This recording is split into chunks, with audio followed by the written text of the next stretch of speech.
Praise the lord. ಪ್ರೀತಿಯ ಸಹೋದರ ಹಾಗೂ ಸಹೋದರಿ, ಈ ದಿನ ನೋಡೋದ್ರಲ್ಲಿ ಬಹಳ ಸಂತೋಷವಾಗಿದ್ದೇನೆ.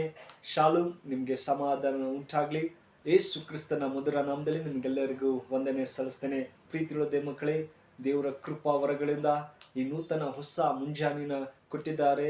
ಆತನ ಮಕ್ಕಳಾಗಿ ನಾವು ಯಾವ ರೀತಿಯಲ್ಲಿ ಪ್ರೀತಿಯಿಂದ ಮತ್ತು ಆತನ ಕರುಣೆಯಿಂದ ನಮ್ಮನ್ನು ಈ ದಿನ ನೋಡುವಂತೆ ಮಾಡಿದ್ದಾರೆ.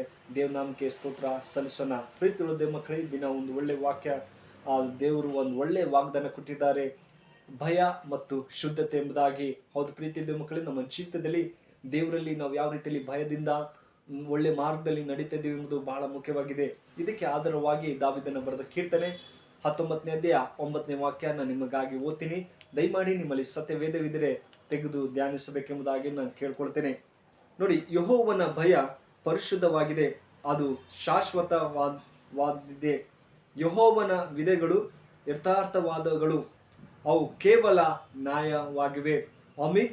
ದಾವೀದನು ಹೇಳ್ತಾರೆ, ದೇವರಲ್ಲಿ ನೀವು ಭಯಪಡ್ರಿ ಎಂಬುದಾಗಿ. ಹೌದು ಪ್ರೀತಿಯ ಮಕ್ಕಳೇ, ದೇವರಲ್ಲಿ ನಾವು ಭಯಪಡುವಾಗ ನಮಗೆ ಪರಿಶುದ್ಧವಾಗಿದೆ, ಅದು ಶಾಶ್ವತವಾಗಿದೆ ಅಂತ ದೇವರು ನಮಗೆ ಭಯಪಡಿಸ್ತಾರೆ. ದೇವ್ರು ನಮ್ಮನ್ನು ನೋಡ್ತಾ ಇರ್ತಾನೆ. ಅಯ್ಯೋ, ನನ್ನ ಮಗ ನನ್ನ ಮಗಳು ಯಾವ ಮಾರ್ಗದಲ್ಲಿ ಹೋಗ್ತಾ ಇದ್ದಾಳೆ ಎಂಬುದಾಗಿ.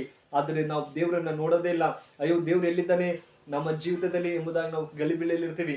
ಆದರೆ ದೇವ್ರು ಹೇಳ್ತಾನೆ, ನಾನು ನಿಮ್ಮನ್ನು ಭಯದಲ್ಲಿ ನಿಮ್ಮನ್ನು ಪರಿಶುದ್ಧವಾಗಿ ನಾನು ಮಾಡ್ತೇನೆ ಎಂಬುದಾಗಿ ದೇವರು ಕರೀತಾ ಇದ್ದೇನೆ. ಹೌದು ಪ್ರೀತಿಯ ಮಕ್ಕಳೇ, ನಮ್ಮ ಜೀವಿತ ದೇವರಿಗೆ ನಾವು ಭಯಪಡಬೇಕು. ದೇವರು ನಮ್ಮ ಕೆಟ್ಟ ಮಾರ್ಗದಲ್ಲಿ ನಾವು ಹೋಗ್ತಾ ಇದ್ದೀನ ಅಥವಾ ಒಳ್ಳೆ ಮಾರ್ಗದಲ್ಲಿ ನಾನು ನಡೀತಾ ಇದ್ದೀನಿ ಎಂಬುದಾಗಿ ನಾವು ಪ್ರಶ್ನೆ ಮಾಡಿಕೊಳ್ಳಬೇಕು. ಪ್ರೀತಿಯ ಮಕ್ಕಳೇ, ಈ ದಿನ ಯೌವನಸ್ಥರ ಜೀವಿತ ನೋಡುವುದಾದ್ರೆ ಬಹಳ ಭಯಂಕರವಾದ ಸ್ಥಿತಿಯಲ್ಲಿ ಇದ್ದಾರೆ. ಸೈತಾನ ಅವರನ್ನು ವಂಚಿಸ್ತಾ ಇದ್ದೇನೆ.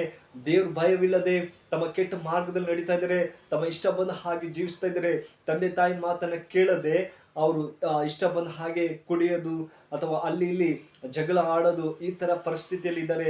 ಆದರೆ ದೇವ್ರ ವಾಕ್ಯ ನಮಗೆ ಹೇಳ್ತಾ ಇದ್ದಾರೆ, ಯೆಹೋವನ ಭಯವು ಪರಿಶುದ್ಧವಾಗಿದೆ ಎಂಬುದಾಗಿ. ಹೌದು ಪ್ರೀತಿಯ ಮಕ್ಕಳೇ, ದೇವರೊಂದು ಭಯ ನಮಗೆ ಪರಿಶುದ್ಧವಾಗಿದೆ. ಅದೇ ತರ ದಾವೀದನ ಬರೆದ ಕೀರ್ತನೆ 34ನೇ ಅಧ್ಯಾಯ 11ನೇ ವಾಕ್ಯ ಹೇಳ್ತದೆ, ಮಕ್ಕಳಿರ ನೀವು ನನ್ನ ಬಳಿಗೆ ಬನ್ನಿರಿ, ನಾನು ನಿಮಗೆ ಯೆಹೋವನ ಭಯವನ್ನು ಕಲಿಸ್ತೀನಿ ಎಂಬುದಾಗಿ ಹೇಳ್ತಾ ಇದ್ದಾರೆ. ನೋಡಿ ಎಷ್ಟು ಒಳ್ಳೆ ವಾಕ್ಯ. ನೋಡಿ, ಮಕ್ಕಳಿರ ಬನ್ನಿರಿ, ನನ್ನ ಮಾತನ್ನು ಕೇಳಿರಿ, ನಾನು ಯೆಹೋವನ ಭಯವನ್ನು ನಿಮಗೆ ಕಲಿಸುವೆನು. ದೀರ್ಘ ಆಯುಷು ಬೇಕೋ, ಬಹು ದಿವಸ ಬದುಕಿ ಸುಖವನ್ನು ಅನುಭವಿಸಬೇಕು. ನೋಡಿ, ನಾವು ಇನ್ನೂ ಹೆಚ್ಚಾಗಿ ಬದುಕಬೇಕಾದ್ರೆ ದೇವ್ರ ಭಯವನ್ನು ನಾವು ಅನುಸರಿಸಬೇಕು. ದೇವರಲ್ಲಿ ನಾವು ಬೆಳಿಬೇಕು. ಆತನ ಮಾರ್ಗದಲ್ಲಿ ನಾವು ನಡಿಬೇಕು. ಅವಾಗ ಮಾತ್ರ ನಮಗೆ ಸುಖವಾಗಿ ಜೀವಿಸಕ್ಕೆ ಸಾಧ್ಯ. ಮತ್ತೆ 13ನೇ ವಾಕ್ಯ ಹೇಳ್ತದೆ, ಹಾಗಾದರೆ ಕೆಟ್ಟದಕ್ಕೆ ಹೋಗದಂತೆ ನಾಲಿಗೆಯನ್ನು ಕಾದುಕೋ. ನೋಡಿ, ಆಮೇನ್. ನಾವು ನಾಲಿಗೆನ ಕಾದುಕೊಳ್ಬೇಕು. ನಮಗೆ ಶರೀರದಲ್ಲಿ ಎಲ್ಲವನ್ನು ಕೊಟ್ಟಿದ್ದಾರೆ.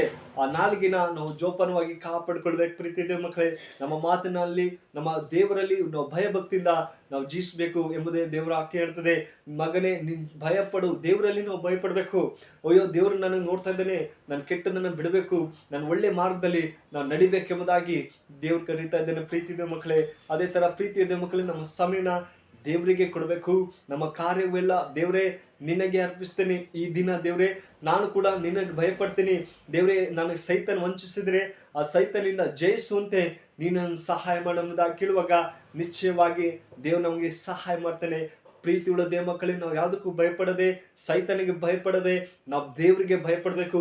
ಆತ ನಮಗೆ ಪರಿಶುದ್ಧವಾಗಿ ಮಾರ್ಪಡಿಸ್ತಾರೆ.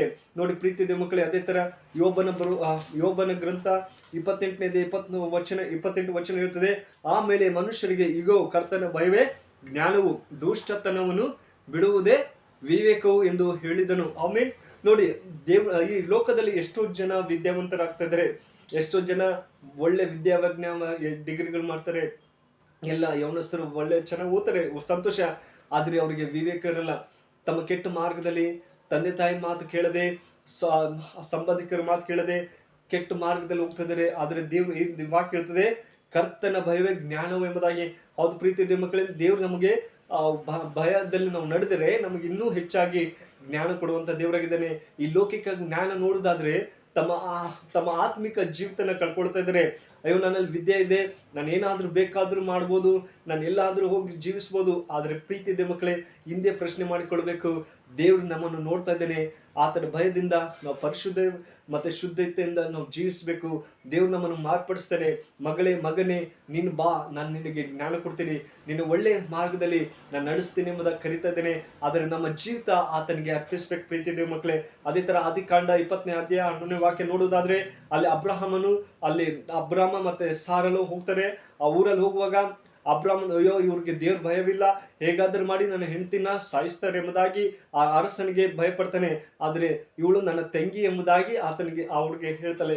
ಅಲ್ಲಿ ಹೋಗಿ ಸುಳ್ಳು ಹೇಳ್ತಾನೆ ಅಬ್ರಾಮನ್. ಯಾಕಂದ್ರೆ ಅವ್ರಿಗೆ ದೇವ್ರ ಭಯವಿಲ್ಲ, ಅವ್ರು ಏನ್ ಬೇಕಾದ್ರೂ ಮಾಡಬಹುದು ಎಂಬುದಂತ ಆಲೋಚನೆ ಅಬ್ರಹಾಮನಿಗೆ ಬರ್ತಿತ್ತು. ಅದೇ ತರ ಪ್ರೀತಿ ಇರುವ ಮಕ್ಕಳೇ, ನಮ್ಮ ಜೀವಿತದಲ್ಲಿ ಕೂಡ ನಮಗೆ ಯಾರಾದರೂ ಸ್ನೇಹಿತರಿರ್ಬೋದು, ಅಯ್ಯೋ ಇವ್ರು ಯಾರೋ ದೇವ್ರ ಭಯ ಇಲ್ಲದೆ ನಮ್ಮ ಸ್ನೇಹಿತರಿಗೆ ಸಾಯಿಸ್ಬೋದು ಎಂಬಂತ ಒಂದು ಆಲೋಚನೆ ಬರ್ಬೋದು. ಅದೇ ತರ ಅಬ್ರಹಾಮನಿಗೂ ಕೂಡ ನನ್ನ ಹೆಂಡತಿಗೆ ಸಾಯಿಸ್ತಾರೆ ಎಂಬುದಾಗಿ ಅದೇನಂತಾನೆ, ನನ್ನ ತಂಗಿ ನನ್ನದಾಗಿ ಹೇಳ್ತಾನೆ. ಅದೇ ತರ ದೇವ್ರ ಮಕ್ಕಳೇ, ನಾವು ದೇವರಿಗೆ ಭಯಪಡಬೇಕು, ಸೈತನಿಗೆ ಭಯಪಡದೆ. ದೇವ್ರೇ ಸೈತನ್ ಹೆದರಿಸುವಂತೆ ಶಕ್ತಿ ನನಗೆ ಕೊಡು, ಸೈತನಿಗೆ ಹೆದರಿಸುವಂತೆ ಬಲ ಕೊಡು ಎಂಬುದಾಗಿ ಹೇಳುವಾಗ ನಿಶ್ಚಯವಾಗಿ ದೇವ್ರು ಬಲ ಕೊಡ್ತಾನೆ. ಪ್ರೀತಿ ದೇವ್ರ ಮಕ್ಕಳೇ, ಆತ ಒಳ್ಳೆ ಜ್ಞಾನ ಕೊಡುವಂತ ದೇವರು, ನಮ್ಮನ್ನು ಅದ್ಭುತವಾಗಿ ಸಹಾಯ ಮಾಡುವಂತ ದೇವರು. ಇಂಥ ದೇವರು ಎಲ್ಲೂ ಸಿಗಲ್ಲ. ನಾವು ಅವಾಗ ಆತನ ಸಮಯ ಕೊಡಬೇಕು, ಆತನಲ್ಲಿ ಭಯಭಕ್ತಿಯಿಂದ ಜೀವಿಸುವಾಗ ನಮಗೆ ಒಳ್ಳೆ ಮಾರ್ಗದಲ್ಲಿ ನಡೆಸುವಂತ ದೇವರಾಗಿದ್ದಾನೆ. ನೋಡಿ, ಒಂದು ದಿವಸ ಒಂದು ಇಬ್ಬರು ಹುಡುಗರು ಒಳ್ಳೆ ಸ್ನೇಹಿತರ ಪ್ರೀತಿ ಮಕ್ಕಳೇ, ಅವ್ರು ಯಾವಾಗಲೂ ಒಳ್ಳೆ ರೀತಿಯಲ್ಲಿ ಜೀವಿಸ್ತಾ ಇದ್ರು. ಆದ್ರೆ ಕೊನೆಯಲ್ಲಿ ಒಂದು ಬಹಳ ಕುಡುಕತನದಿಂದ ಆ ರೋಡಲ್ಲಿ ಮಲಗುತ್ತಾ ಇದ್ರು. ಆ ಒಂದು ವ್ಯಕ್ತಿ ಬಂದು ಕುಡಿಬೇಡಿ ಎಂಬುದಾಗಿ ಹೇಳಿದ ತಕ್ಷಣ ಅವನ ಕೋಪ ಬಂತು ಇಬ್ಬರು ಸ್ನೇಹಿತರಿಗೆ. ಏನ್ ನೀವು ಕುಡಿಬೇಡ ಎಂಬುದಾಗಿ ಹೇಳಿದ ತಕ್ಷಣ ಅವರಿಗೆ ಚಾಕುದಿಂದ ಸಾಯಿಸ್ತಾರೆ ಎಂಬುದಾಗಿ ನೋಡ್ತೀವಿ. ತಕ್ಷಣ ಸತೋದು ತಿರ್ಗಾ ಅವನಿಗೆ ಎಲ್ಲರೂ ಹುಡುಕ್ತಾರೆ. ಎಲ್ಲ ಪೊಲೀಸರು ನೋಡುವಾಗ ಇವರಿಬ್ಬರು ವ್ಯಕ್ತಿ ಸಿಗ್ತಾರೆ. ಅವ್ರ ಜೀವಿತನೇ ಹಾಳಾಯ್ತು ಎಂಬುದನ್ನು ನೋಡ್ತೀವಿ. ಹೌದು ಪ್ರೀತಿ ಇದೆ ಮಕ್ಕಳೇ, ಯೌವನಸ್ಥ ಮಕ್ಕಳು ತಮ್ಮ ಜೀವಿತನ ಬದಲಿಸಿಕೊಳ್ಬೇಕು. ದೇವ್ರ ಮಾರ್ಗದಲ್ಲಿ ನಾವು ನಡೆಯುವಾಗ ದೇವ್ರು ನಮ್ಮನ್ನು ಜ್ಞಾನ ಕೊಡುವಂತ ದೇವರು, ನಮಗೆ ಒಳ್ಳೆ ರೀತಿಯಲ್ಲಿ ನಡೆಸುವಂತ ದೇವರಾಗಿದ್ದಾನೆ. ಕುಟುಂಬಗಳಲ್ಲಿ ಗಲಿಬಿಲಿ ಸೈತನ ಕಾರ್ಯಗಳು ಬಹಳವಾಗ್ತದೆ. ಆದ್ರೆ ನಾವು ದೇವರಲ್ಲಿ ಜೀವಿಸುವಾಗ ದೇವರು ನಮ್ಮನ್ನು ಜ್ಞಾನದಲ್ಲಿಯೂ ಮತ್ತೆ ಆತನ ಪರಿಶುದ್ಧದಲ್ಲಿ ಜೀವಿಸಕ್ಕೆ ಸಹಾಯ ಮಾಡ್ತಾನೆ. ದೇವ್ರ ಮಕ್ಕಳೇ, ಈ ವಾಕ್ಯ ನಿಮ್ಮ ಜೀವಿತದಲ್ಲಿ ಆಶೀರ್ವದಿಸಿ ಕಾಪಾಡಿ ಪ್ರಾರ್ಥನೆ ಮಾಡ್ಕೊಳ್ಳೋಣ. ಕಣ್ಣು ಮುಚ್ಚಿಕೊಳ್ಳಿ. ಪರಿಶುದ್ಧನೆ ಪ್ರೀತಿಯುಳ್ಳ ತಂದೆ ದೇವರ ಸ್ವಾಮಿ, ಒಳ್ಳೆ ಸಮಯಕ್ಕಾಗಿ ಸ್ತೋತ್ರ.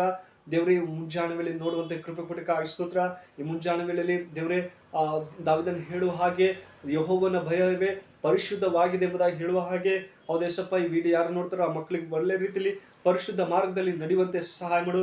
ಅವ್ರು ಬೇಕಂತೆಲ್ಲ ಸಹಾಯ ಮಾಡು. ಎಲ್ಲ ಸೈತನ ಕಾರ್ಯಗಳನ್ನ ಯೇಸು ನಾಮದಲ್ಲಿ ಬಿಡುಗಡೆ ಕೊಡು, ಶಾಂತಿ ಸಮಾಧಾನ ಕೊಡು ಸ್ವಾಮಿ ಅಂತ ಪ್ರಾರ್ಥಿಸಿದರೆ ಪ್ರೀತಿಯುಳ್ಳ ತಂದೆ, ಈ ಚಿಕ್ಕ ಪ್ರಾರ್ಥನೆ ಕೇಳಿದಂತೆ ಯೇಸು ಕ್ರಿಸ್ತನಲ್ಲಿ ಬೇಡ್ತೇನೆ, ಜೋಡು ತಂದೆ, amen. May God bless you.